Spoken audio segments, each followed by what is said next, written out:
যে পশ্চিমবঙ্গের বাঙালিদেরকে বেছে বেছে হেনস্থা করা হচ্ছে কেন? বিজেপি তুমি জবাব দাও। পশ্চিমবঙ্গের বাঙালিদের বর্বর আক্রমণ হচ্ছে কেন? বিজেপি তুমি জবাব দাও। ফের হরিয়ানায় বাংলাদেশি সন্দেহে হেনস্থার শিকার বাংলার 7 পরিযায়ী শ্রমিককে গ্রেপ্তার করে ডিটেনশন ক্যাম্পে রেখে সেখানকার পুলিশের বিরুদ্ধে অত্যাচারের অভিযোগ। মন্ত্রীর ঘরে এই খবর আসতেই ব্যাপক চাঞ্চল্য ছড়ায় এলাকায়। খবর ফেটে পড়ল পরিবারের লোকেরা, পাশে দাঁড়ালো গোটা গ্রাম। শ্রমিকদের নিঃশর্ত মুক্তির দাবিতে কান্নায় ভেঙে পড়েছে বৃদ্ধ বাবা মায়েরা। ফের বিজেপি শাসিত হরিয়ানায় মালদার 7 পরিযায়ী শ্রমিককে বাংলাদেশি সন্দেহে গ্রেপ্তার নিয়ে শুরু হয়েছে রাজনৈতিক তরজা। মালদার হরিশ্চন্দ্রপুর রাঙ্গাইপুর ঠাকুরটোলা এলাকায় আজমল হোসেন, লোকমান আলী, উসমান আলী, মনিরুল ইসলাম, সাদিকুল ইসলাম, পসেন দাস, অভিজিৎ দাস হরিয়ানার গুরুগাঁও এলাকায় নির্মাণ শ্রমিকের কাজ করতেন। তাদের কাছেই রয়েছে বৈধ নথিপত্র। পেটের টানে কাজ করতে গেছেন, কেনই সাধারণ মানুষদেরকে অত্যাচারিত লাঞ্ছিত হতে হবে? তাদের মধ্যেই কখনো বাংলার কিছু মানুষকে হেনস্থার শিকার হতে হচ্ছে। এর দায় তৃণমূলের, এমনটাই দাবি তুলেছেন। কি কারণে আমাদের ছেলে পিলে গেছে বিদেশে খাটতে গিয়ে এবার কাম করে আসছিল, রুমে এসে বসেছে, এর মধ্যে এসে বাংলা কথা বলছিল না কি বলছিল জানি না। এবার বাচ্চাটাকে ধরে নিয়ে যে ক্যাম্পে থিয়েছে, ক্যাম্পে ওখানে রাত্রে নিয়ে গেছে, কোথায় নিয়ে গেছে বলতে পারবো না, থানা নিয়ে গেছে কি কোথায় নিয়ে গেছে বলতে পারবো না। এবার ছেলে পিলেকে খাইতে দেয় না, কিছু দেয় না, অশান্তিতে রেখেছে, কোনো পানি নাই, খাদ্য নাই, কিছু নাই। ছেলেপিলে কীভাবে বাঁচবে? আমাদের ছেলেপিলে না খাটবে তো আমরা খাবো কি? আমার স্বামী নাই, আমার জমি জায়গা নাই, আমার কিছু নাই, আমরা কি করে খাবো? ছেলেপিলে যদি নাই খাটবে তো আমরা কি করে খাবো? আমরা কি না খেয়ে মরবো? পাড়াতে 7 জন গেছে। কোথায় গেছিল? হরিয়ানার কোথায় গেছিল? হ্যাঁ, ওখানে থাকতো? কিসের কাজ করতো ওখানে?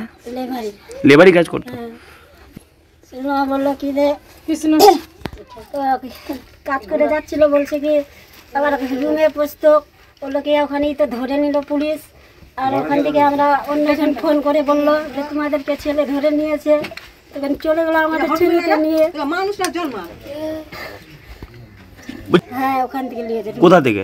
রুম থেকে, যেখানে ভাড়া থাকতো। হ্যাঁ, বাংলা ভাষায় মানে বাংলা ভাষায় কথা বলছিল।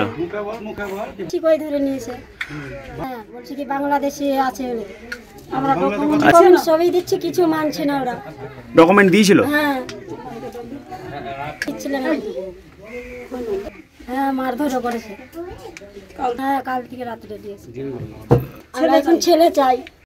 কার্যত অভিযোগ পরিবারের একটাই কথা হচ্ছে, আমার ছেলেরা গেছিল, এইভাবে ওরা যে বর্বর অত্যাচার করছে বাঙালি বলে, বারবার বাঙালিদেরকে টার্গেট করা হচ্ছে। আমাদের একটা ভুল ধারণা ছিল যে ওরা আপনার সংখ্যালঘুদের উপর আক্রমণ করছে, এই ধারণাটা পুরোপুরি ভুল। সেখানে আমাদের মুসলিম এবং হিন্দু উভয় সম্প্রদায়ের লোক সেখানে আছে। ওরা অ্যাকচুয়ালি বাঙালি জাতিকে ঘৃণা করে। আমরা চাই এই ঘৃণার অবসান ঘটাতে। আমরা চাই ওদের পরিবারের যেটা দাবি, আমাদের ছেলে সহি সালামতে যাতে আমাদের ঘরের ছেলে ঘরে ফিরে আসে। ওদের এই দাবি, ওরা কিছু জানে না, ওদের ছেলে ওরা ঘরে চায়। এদের কথা হচ্ছে এরা দিন মজুর, এদের মাঠে জমি জায়গা নাই। আমাদের এরিয়াতে কাজ আছে সামান্যতম, একদিন খাটলে তার পরের দিন খাটে না। সেখানে তাই তারা ওরকম নিম্নমানের কাজ করতে যায় যে পরিবারের তাগিদে যাতে ওর পরিবারে মা ভাই বোন তারা সুখে থাকতে পারে। সব নিম্নমানের কাজের জন্য যেখানে সারা 2 পয়সা বেশি পাবে, এইভাবে গিয়ে যদি তাদেরকে হেনস্থা করা হয়, তাহলে কি করে মানুষ বাইরে কাজের জন্য যাবে এবং নিজের সংসারটাকে চালাবে? ট্রেডিশনাল হোক বা ট্রেন্ডি নারী, পুজো মানি প্রিয় গোপাল বিষয়ী কলকাতায় আর জেলায় জেলায়। পুরনো টোটো দিয়ে নতুন টোটো নিন বিনা ক্যাশে। হ্যাঁ, ঠিকই শুনছেন। আর এই সুবিধা পাবেন একমাত্র রাজ ই সাইকেল অ্যান্ড টোটো হাবে। এছাড়াও এখানে অতি সুলভ মূল্যে মাত্র 12,000 টাকা দিয়ে যে কোনো সাইকেলকে ব্যাটারি সাইকেল করা হয়। যে কোনো ভ্যান, রিক্সা, পুরনো বাইক বা স্কুটিতে ব্যাটারি মোটর সেট করা হয়। এখানে চলছে বিশেষ অফার। এছাড়াও এখানে পাবেন ব্যাটারি সাইকেল, স্কুটি, টোটো ভ্যানের লিথিয়াম ব্যাটারি, চার্জার অতি সুলভ মূল্যে। আমাদের ঠিকানা কাঁচরাপাড়া সিটি বাজার। আমাদের ফোন নাম্বার 8100071948।